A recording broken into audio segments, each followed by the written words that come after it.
Shalom Uvracha. Nossa Parashá, ela se chama Parashat Nitzavim. E a palavra Nitzavim quer dizer posicionados.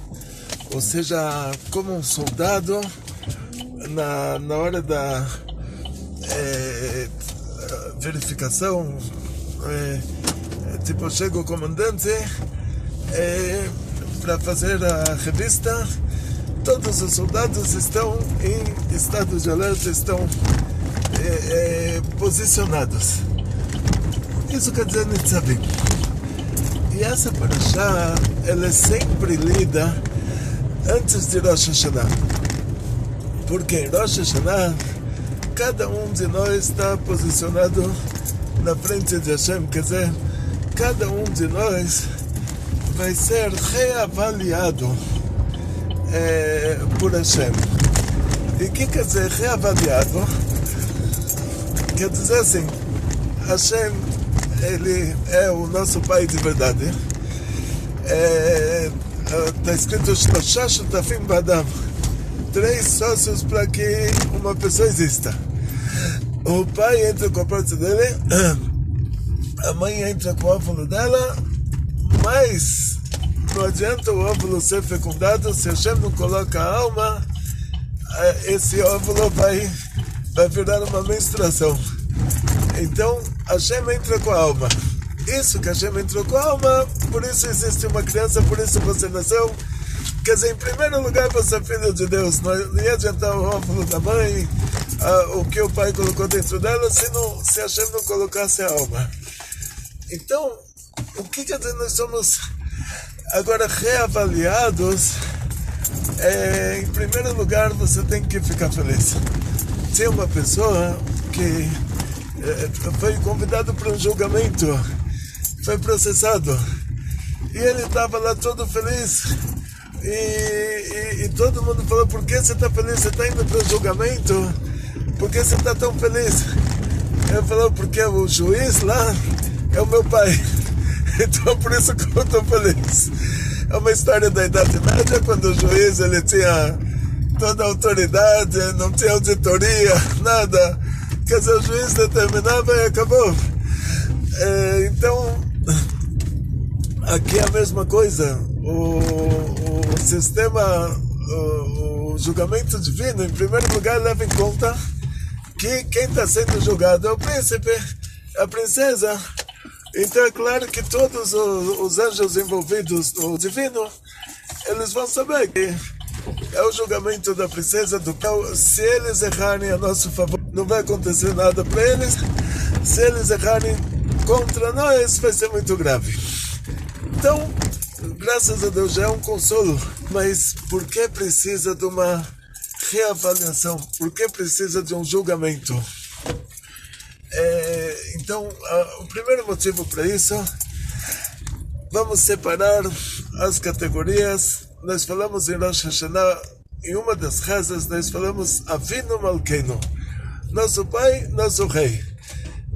Tem a revelação divina na categoria Nosso Pai, e tem a revelação divina na categoria Nosso Rei. Ou seja, tem o Pai brincando com as crianças, e tem o pai fazendo lição de casa com as crianças. Aí quando o pai está brincando com as crianças, se a criança não estava com vontade de brincar, não é um fim de mundo, pode enrolar, não é coisa séria. Quando o pai está fazendo lição de casa com as crianças, tem que ter uma concentração maior. Então tem uma revelação divina, sendo que Hashem não criou o mundo para que ele seja uma desolação, mas Hashem criou o mundo para que ele seja um mundo habitável. Então nós vamos ser julgados em 2 categorias. Uma categoria é que Hashem ele é o nosso Pai, então isso vai favorecer para a gente, tipo, imagina um rei da Idade Média, não um rei de hoje, que o príncipe vai ser julgado, então o tribunal vai tentar ao máximo facilitar nesse julgamento, para agradar o rei. E tem outra categoria que realmente o pai está fazendo lição de casa com as crianças, ele quer que a criança cresça. Então, essa vai ser a categoria principal de Rosh Hashanah. Por isso que Rosh Hashanah é chamado Yom Adin, o dia do julgamento, o dia da Gvurah. Por isso que Rosh Hashanah ele é chamado de Yom HaZikaron, que nesse dia cada um de nós é lembrado lá em cima e é reavaliado. O que quer dizer reavaliado? Porque a gente não pode deixar a gente acomodados no que a gente foi esse último ano? Porque, de acordo com a Kabbalah, existe um lado espiritual que faz o mundo existir, e esse lado espiritual ele sempre se renova, ele sempre fica uma revelação maior.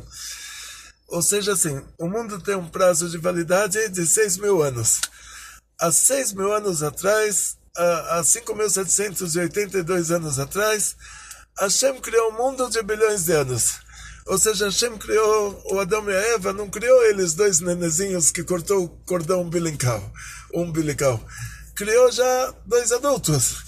Hashem criou uma pedra no paraíso, essa pedra era uma pedra adulta. O que é uma pedra adulta? Uma pedra de 1 bilhão de anos. Hashem criou uma árvore adulta. O que é uma árvore adulta? Uma árvore de centenas de anos. Então, se o cientista estivesse no dia da criação do mundo com todo o equipamento dele, ele ia falar, esse mundo tem bilhões de anos. Porque Hashem criou um mundo com bilhões de anos. Hashem criou um mundo já adulto. Hashem criou as estrelas no quarto dia e Hashem criou 1 bilhão de anos-luz entre nós e as estrelas no mesmo instante. Então tem quem diz que esse 1 bilhão de anos-luz foi criado no primeiro dia e no quarto dia Hashem colocou as estrelas. Tem quem diz que essa luz do primeiro dia foi uma luz espiritual, uma luz material, mas de um nível mais refinado, mais espiritual, e que a luz do quarto dia Hashem criou a estrela e 1 bilhão de anos-luz no quarto dia. Então Hashem não tinha que criar alguma coisa e esperar passar 1 milhão de anos. Ele já criou a coisa com 1 milhão de anos. Ele já criou o Grand Canyon todo cortadinho, fofinho, para que a gente pudesse ter o livre-arbítrio e escolher entre Deus e Deus me livre. Entre Deus e o que não é Deus. Entre Deus e as teorias. Então, na prática, o mundo tem um prazo de validade. Da mesma maneira que o mundo não surgiu por si só, não é um acidente geográfico, ele é uma criação, e uma criação tem um prazo de validade. E esse prazo de validade é um prazo de validade para uma renovação de toda a criação. Ou seja, quando uma semente apodrece, nasce uma grande árvore. Não tem como nascer a grande árvore se não apodrece a semente antes. Então Hashem criou dessa maneira, que primeiro tem um mundo, que é o mundo onde a gente vive. Nós fazemos o trabalho divino, trazemos para cá as luzes do Tou nos receptáculos do Tikkun, as luzes do mundo desolado, que está acima do nosso, para onde aconteceu a quebra dos receptáculos. Trazemos essas luzes para os receptáculos do Olam HaTikkun, que é o nosso desencadeamento de mundos, Atzilut, Briah, Yetzirah, Asiah. Criamos aqui o mundo futuro, que vai ser uma revelação divina maior do que a raiz da nossa alma. Então, para que isso aconteça, Hashem ele faz isso dessa maneira, que primeiro tem um mundo onde tudo está oculto, mas por trás desse mundo que é o nosso, que tudo está oculto, existe uma força divina, existe uma, vamos chamar isso como exemplo de luz. A Torá traz exemplos. O exemplo que o povo de Israel saiu do Egito, Deus tirou o povo de Israel do Egito, Beyad Hazakal Bezurah Netuyah, com mão forte e braço estendido. Quando você conta isso para uma criança, ele vai imaginar que estavam todos os egípcios lá num dia normal, o exército egípcio desfilando, e de repente aparece uma mão forte e um braço estendido de milhares de quilômetros e começa a correr atrás deles e eles começam a fugir para tudo quanto é lado. Então, uma criança poderia imaginar isso. O que quer dizer? Hashem tirou o povo de Israel do Egito com mão forte e braço estendido. A criança poderia imaginar que é uma mão forte e um braço estendido correndo atrás deles. Mas, na verdade, é uma expressão para a gente entender o raciocínio da coisa. Essa expressão, ela não é para a gente imaginar a coisa, mas sim para entender o raciocínio, como funciona. Então, sendo que a Torá nos deu essa possibilidade de dar um exemplo do raciocínio da coisa, sabendo que a gente não deve imaginar o lado material disso, então nós usamos isso para tudo. Então a revelação divina vai ser comparado, o raciocínio da revelação divina é a luz. Não quer dizer que Deus é luz, quer dizer que o mesmo raciocínio que se aplica à luz, que ela ilumina, ela se expande, ela dá vida, esse mesmo raciocínio vai se aplicar à revelação divina. Então, na prática, quando nós falamos de Deus, nós chamamos a luz infinita de Hashem, a luz infinita de Deus, como raciocínio do que é a revelação divina. E essa luz seria essa energia divina, essa vitalidade divina, faz com que o mundo exista e faz com que cada um de nós exista, com que cada criatura exista. E essa luz, ela se renova a cada ano. Essa luz divina que fez o mundo existir durante o ano inteiro, a cada segundo. O nosso mundo pode ser comparado, quem tem mais de 60 anos, se lembra que quando a gente tinha 5 anos de idade, existia uma coisa que se chamava projeção. As crianças de hoje não sabem o que é isso. Talvez para as crianças de hoje, no lugar de dar um exemplo que o mundo é uma projeção, a gente pode dar um exemplo que o mundo é uma sincronização. É uma sincronização entre essa luz divina e tudo que existe. E na hora que cai o sinal, aí já não existe mais nada. Na hora que a bateria também não existe mais nada. Então, o que acontece na prática é isso. Essa luz divina que fez o mundo existir, que foi a vitalidade do mundo, que foi a energia do mundo, que fez o mundo existir durante um ano, que projetou o mundo, essa luz divina agora, ela vai ser substituída por uma revelação maior.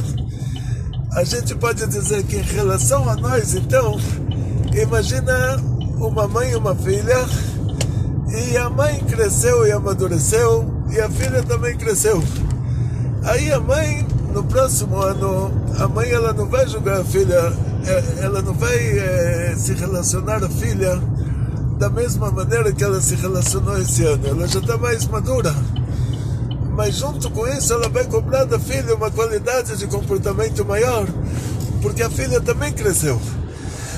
Então, a mesma coisa acontece entre Hashem, Deus e nós.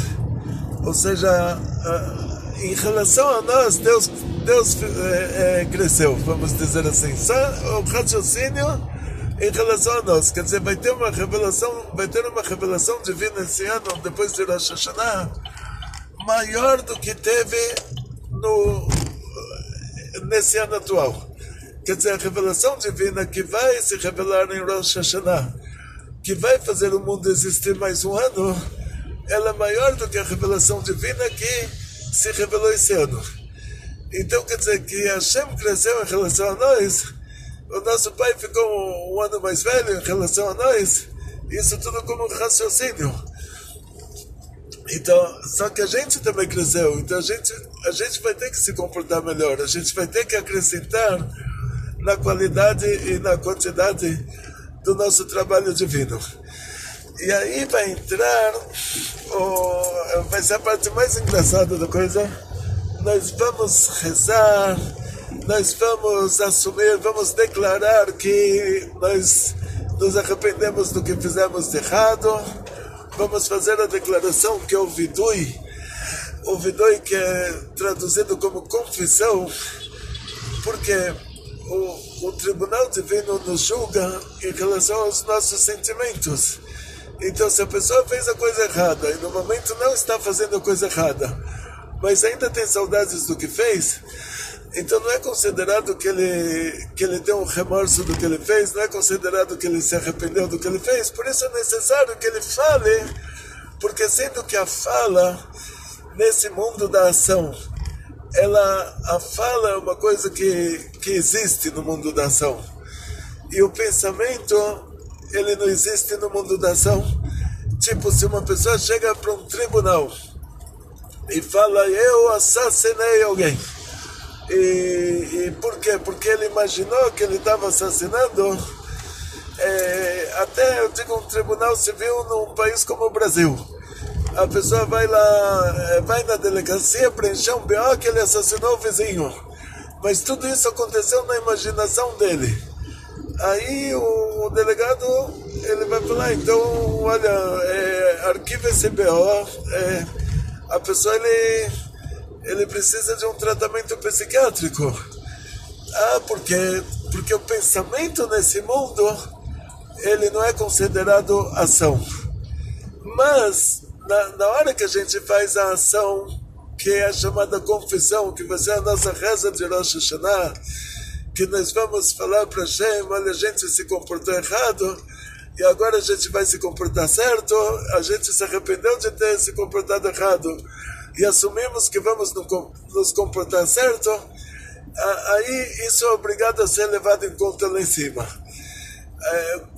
Se a gente não fizer esse vidui e não falar isso com a nossa boca, com as nossas palavras, aí vai ser levado em conta a nossa intenção.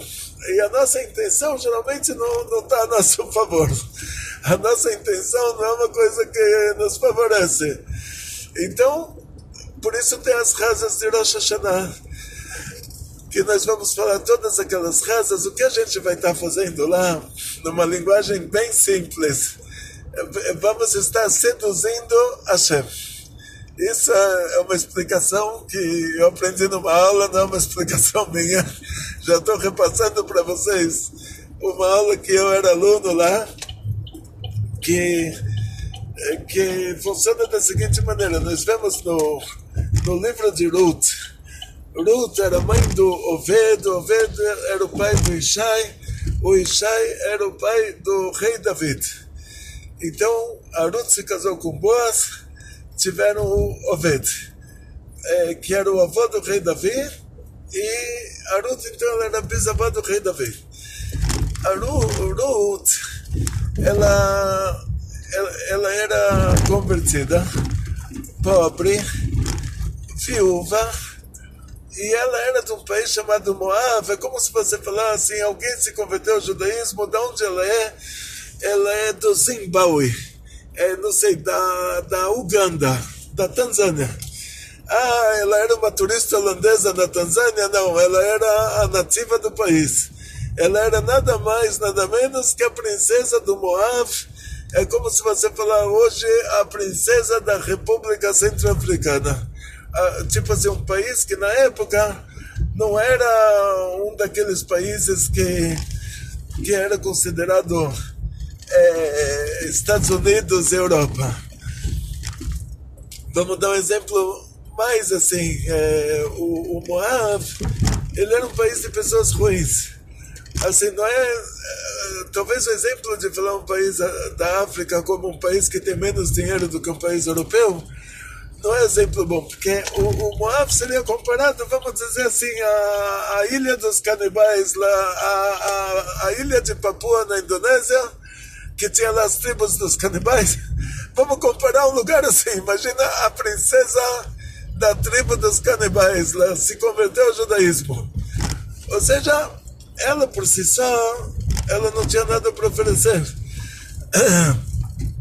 e ela voltou com a sogra dela, o marido dela faleceu, o sogro dela faleceu, e eles perderam, a sogra dela perdeu dinheiro lá no Moab, eles fizeram os maus negócios, depois morreram, voltou ela e a sogra, as duas pobres coitadas, a sogra já numa certa idade, ela ajudando a sogra. Então, no judaísmo tem leis sociais. A pessoa, quando faz a colheita do campo, se cai até 3 trigos no chão, ele não pode pegar de volta, tem que deixar para os pobres. Se ele esquece um feixe no campo, não pode voltar para pegar. Se ele vai colher as uvas, os cachos que eles não têm o ombro, tipo os cachos que é um fiozinho só com as uvas, ele não pode colher, tem que deixar para os pobres.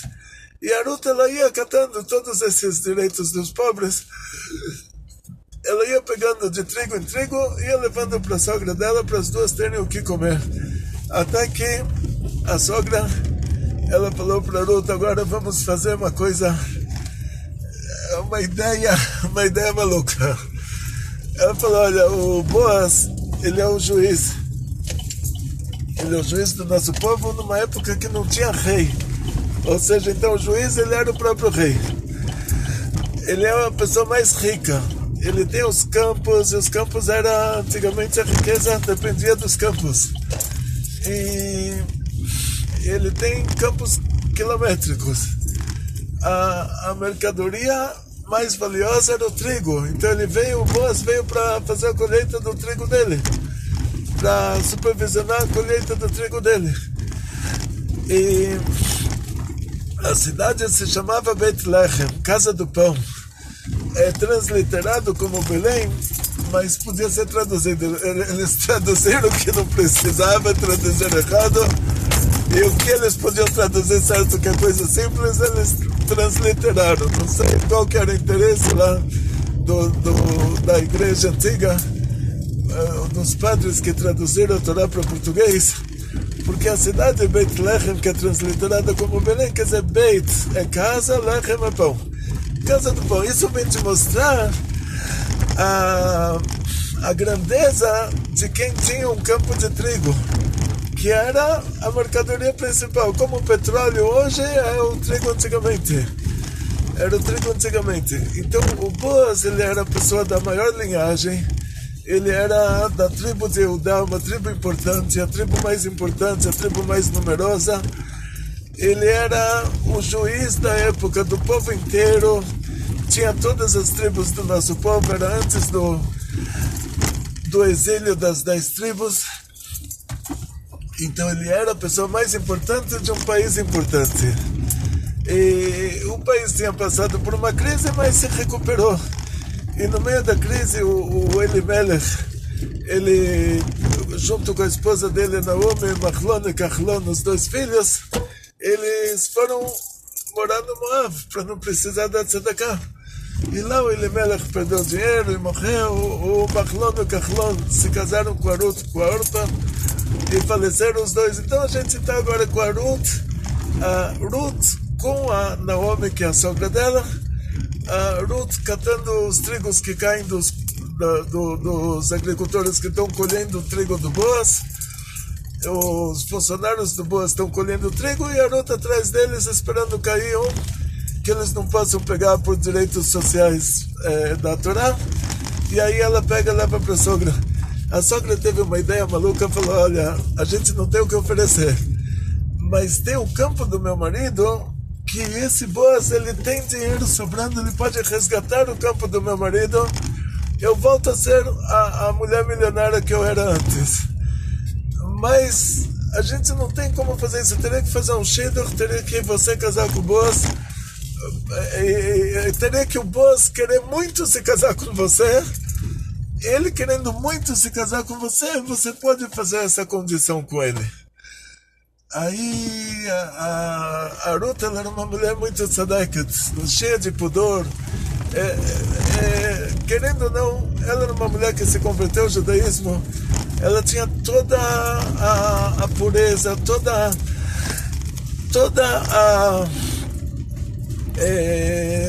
todo o bom coração, todo o pudor de uma mulher que se converte ao judaísmo, que ela ela rigora mais do que as mulheres judias.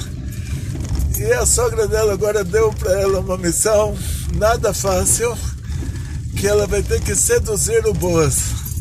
Mas seduzir de verdade, assim, na tradução literal da palavra.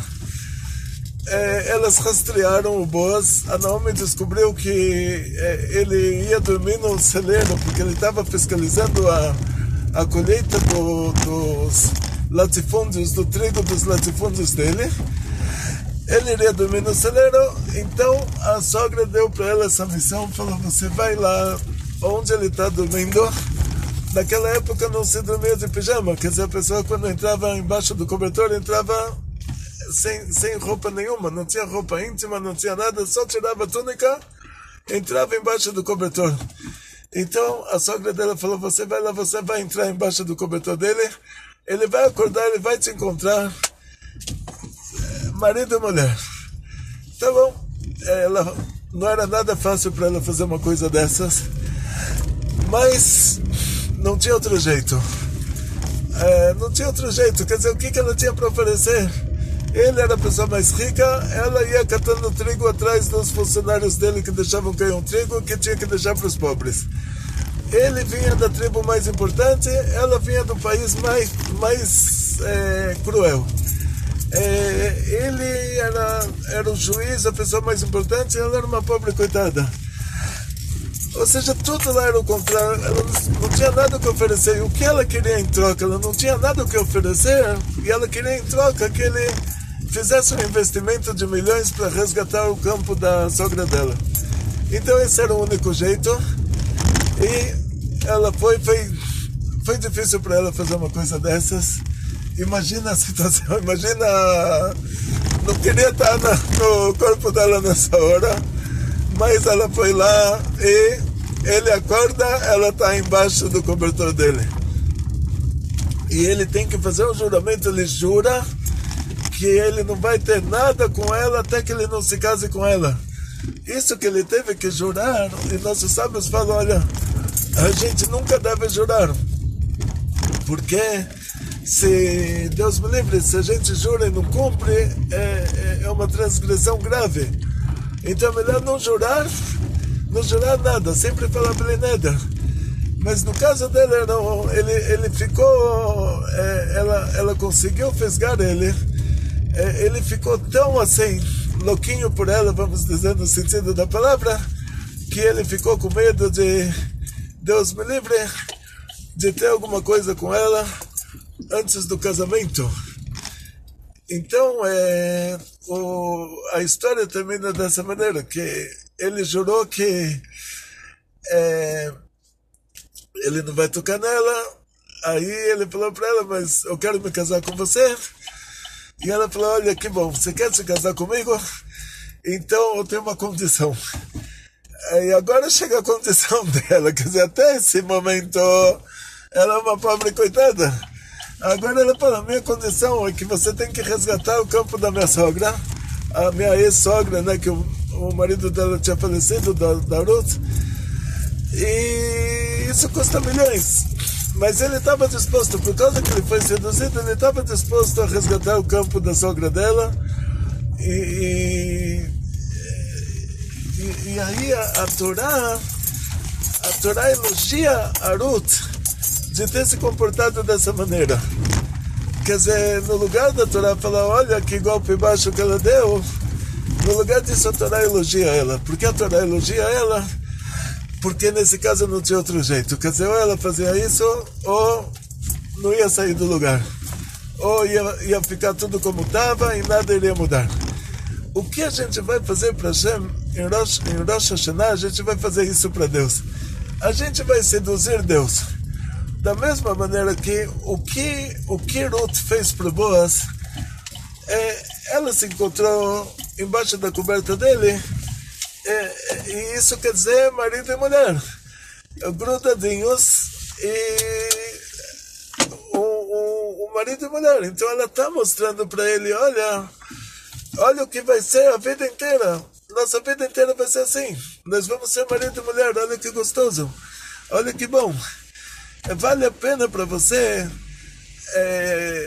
para você poder casar comigo, você aceitar a minha condição, que ela não é nada barata, porque você está vendo que é tão bom se a gente ficar a vida inteira juntinhos. E essa mensagem da Ruth para o Boaz fez com que ele resgatasse o campo da sogra dela. Ele investiu um dinheiro enorme nisso, porque realmente o que ela estava propondo para ele era uma coisa boa. Ela estava falando para ele: você está vendo agora a gente está marido e mulher aqui embaixo do cobertor? Olha que coisa legal se a gente puder ficar todo dia assim, se a gente puder ficar a vida inteira assim. E ele amou a ideia. Então o que a gente vai fazer para Hashem em Rosh Hashanah é isso. Nós vamos seduzir Deus.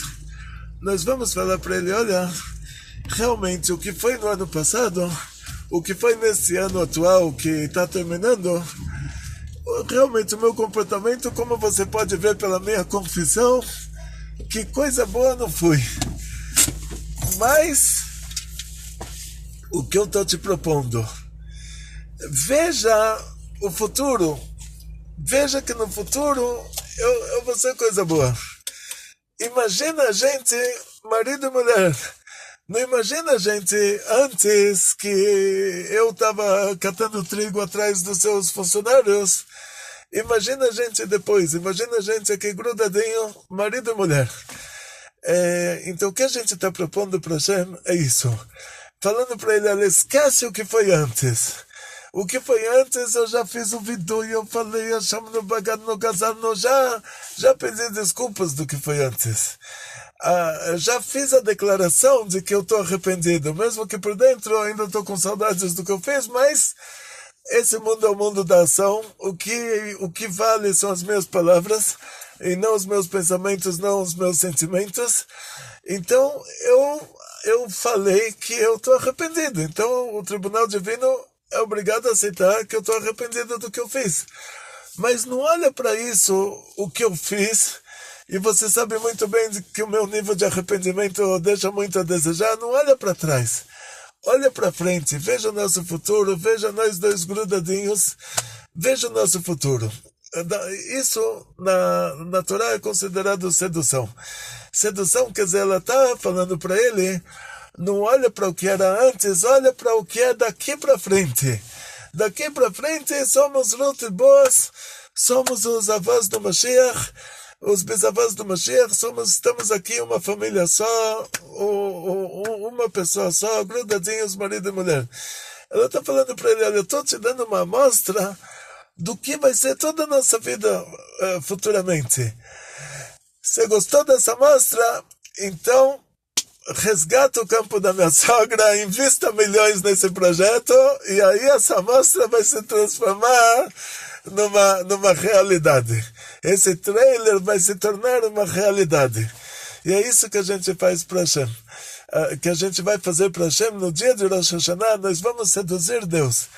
Nós vamos falar para ele: olha, tá vendo que eu estou rezando tão bonitinho? Tá vendo que eu estou estudando Mishnayot de Rosh Hashanah no dia de Rosh Hashanah? Tá vendo que eu estou falando Teilim? Tá vendo que a gente está fazendo Kiddush, comendo Halot, fazendo tudo que você pediu para a gente fazer? Isso é um trailer do que vai ser o ano que vem, o ano inteiro. Então vale a pena para você investir em nós milhões e milhões e milhões, porque olha, você já tem uma amostra do que vai ser a nossa vida. Vamos estar grudadinhos o ano inteiro. E esse é o trabalho de Rosh Hashanah. Quer dizer, Rosh Hashanah, Deus me livre de você não chegar lá e começar a chorar. Não é, imagina a Ruth embaixo do cobertor do Boaz chorando. Imagina ela chorando numa hora dessas. Mas você vai ver no Shulchan Aruch que se vierem lágrimas aos olhos, você não precisa segurar. Mas isso é o Bedi Avad, sim, é o Bedi Avad, como se diz no Ashkenazi. Tem uma palavra em aramaico que é Bedi Avad. Se ele já fez. Então, se ele já fez, não é fim de mundo. Aí os Ashkenazim, no Yiddish, o Ein vira E. Então eles falam Bedi Eved, só que Eved em hebraico é escravo. Quer dizer, muda o sentido da palavra, mas todo mundo está acostumado. Que se ele fala Bedi Eved, quer dizer, depois que já aconteceu. Então, depois que já aconteceu, se você chorou em Rosh Hashanah, depois que já aconteceu, a Hashem é a essência do bem, a natureza do bem é fazer o bem. Então, mas, faz certo. O que a gente tem que fazer em Rosh Hashanah, na reza, a gente não tem que chegar lá desanimado, a gente não tem que rezar desanimado, imaginar, ai, vai saber o que está me esperando, vai saber que vai me acontecer esse ano. Muito pelo contrário, a gente vai seduzir Hashem para ele dar para a gente um ano muito bom. A gente vai fazer para ele um trailer do que vai ser o ano inteiro. Vai mostrar para ele que a gente reza bonitinho, com muita alegria, do fundo do coração, com muito amor e carinho. Momento love com Hashem. Momento love. Na hora que você está sentindo todo aquele amor, aí você pede desculpas para Hashem de tudo que você fez de errado. Você fala, olha, você sabe que eu sou um ser humano. Isso, ninguém melhor do que você para saber que eu sou um ser humano, para saber que eu sou passível de fazer erros graves. Então, peço desculpas oficiais. Estou falando as minhas desculpas porque no sentimento eu não sei quanto que eu estou... E não posso também ter um limite de arrependimento para o remorso não se tornar depressão. Então também, pelo judaísmo, é proibido para a pessoa se suicidar. Então, estou no meu limite também. Quer dizer, eu devo me arrepender do que eu fiz de errado, mas dentro do limite, que isso não me estrague a saúde. Então, quer dizer, eu falo para Hashem, olha, eu estou limitado em relação a Teshuvah. Porque o meu sentimento... Você pergunta se eu me arrependi de ter feito certas coisas. Eu falo explicitamente que eu estou arrependido. Mesmo que no meu sentimento eu não tenho repugna por aquelas coisas. Porque o meu lado mal na minha alma ainda existe. Então eu não tenho repugna por aquelas coisas. Mas aceite a minha expressão. Fica feliz que eu estou falando que eu estou arrependido. Pega isso como minha declaração. E agora eu vou te dar um trailer do que vai ser a nossa vida 2 no todo esse próximo ano. Tá vendo? Eu tô rezando com alegria, com amor, com carinho. Tô feliz com você. Então, sendo que eu tô feliz com você, eu desperto em você estar feliz comigo. Então, a pessoa que está alegre com Deus, ele desperta em Deus de estar alegre com Ele. Ou seja, isso dizem nossos sábios, é uma expressão que Maim Apanim Alapanim, quem leva Adam Badam. Eu estou vendo que o nosso horário aqui já ultrapassou o que precisava, então vamos ter que continuar falando desse assunto. Então, Rosh Hashanah, nós vamos ser a Ruth, Hashem vai ser o Boaz, a gente vai entrar, vai seduzir Hashem, a gente vai entrar, tirar a túnica, entrar embaixo do cobertor de Hashem, quer dizer, mostrar para Hashem que olha, um trailer do que vai ser a nossa vida no futuro. Olha que gostoso, olha que delícia. Então, invista milhões agora, resgate o corpo da minha sogra, como na história da Ruth, invista agora milhões em mim, porque a nossa vida vai ser maravilhosa. Mas sem mostrar esse trailer, sem mostrar que, olha, no próprio dia de Rosh Hashanah, eu estou rezando com alegria, eu estou rezando com amor, eu estou rezando com carinho, eu estou desculpando todo mundo que me fez coisa errada, eu estou desejando para todo mundo um feliz ano doce, feliz ano novo, Shana Tova Metuká, estou falando para todo mundo, Leshana Tova Tikatvu Tikatmu, para um bom ano, vocês sejam inscritos e selados. E todo esse trailer eu estou usando para seduzir Hashem, para falar para ele, olha, o ano inteiro vai ser assim, e vai ser de verdade, quer dizer, quero que seja assim de verdade, mas agora vai depender do seu investimento em mim. Me dá um ano bom, com certeza você vai ver o ano inteiro, vou estar rezando feliz, vou estar grudadinho em você. Esse é o trabalho de Rosh Hashanah. Quer dizer, Rosh Hashanah, o Shulchan Aruch, permite que você chore na reza, permite, quer dizer, coitado, se ele chorou, tá bom, não vamos falar que ele profanou a festa, profanou o Yom Tov por causa disso. Não vamos chamar isso de profanação, mas imagina a Ruth embaixo do cobertor de Boaz, no maiores berros, na maior choradeira.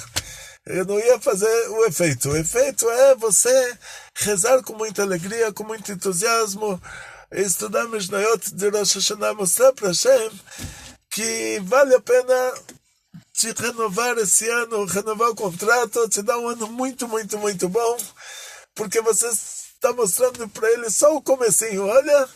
Olha só o comecinho, o que vai ser. Vale a pena para você investir em mim, na minha família, mais um ano. Atzlachá, Briut Panasá Bechefa, muito sucesso, muita saúde, muito dinheiro, muitas felicidades. Ktivá vechatimá tová, leshana tová metuká. Atzlachá, Briut Panasá Bechefa. E muita alegria. Bekol Tov.